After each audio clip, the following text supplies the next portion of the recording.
ni kay gito sa mga video clips i-appeal nga gisugo daw something ni Ana. Naama jud sila gipresenta attorney Ray murag diha jud ang punto nga nituman ang kapulisan gumikan kay gisugo sila ni dating Pangulong Duterte daw. Yes, mo ni siyang instance nga kaning giniingon natong direct participation. No mo tong video siguro kung mo tong version sa prosecution mo ning usa ka incident nga magpakita no nga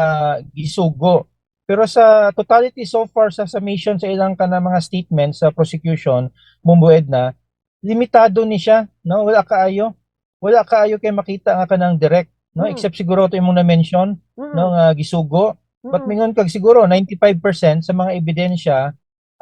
walay ni pin down directly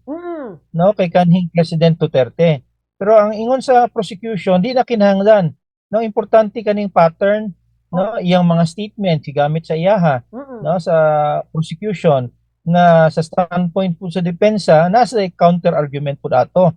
no kato ning si Attorney Kopman nga kung imong analisar tong mga statements selective ang gibuhat prosecution. So mo ni siyang so far preliminaries no so curious ta karon Bombo Edna kani ginaingon nga presentation jud sa katong mga ebidensya no preliminarily. So ang kalainan ani Bombo Edna no sa kanang ginaingon nga kaning presentation sa ebidensya dili ni siya kanang trial pa siya. Ang pasabutan din ni Bombo Edna no based lang sa mga affidavits, mga statements no so far ilang mga argumento establish na kung kanang giningon nga substantial evidence kay di pa man ni siya trial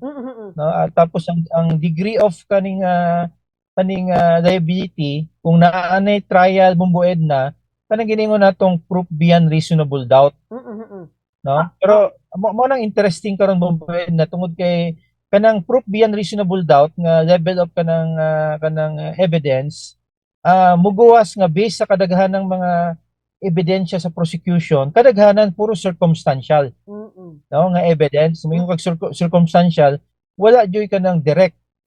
no so, for example ni sugo pag usa o duha ang mapresenta nimo nga ebidensya duha o tulang ka instances crimes against humanity bagud na siya no o base kana na siya isolated cases of mga murder no mo na siya mo nang dynamics karon Bombo Edna ba pero sa standpoint po sa sa prosecution di naman nimo kinahanglan ipakita tanan nga kaning mga pila ka libo daw nga mga executions gisugo directly ni President Duterte no sufficient lang ni himo siya organization na siya kanang giningon nga mga public statements nga buhaton na sa standpoint sa sa prosecution sufficient na ni siya no nga mahimong liable si kaning President Duterte.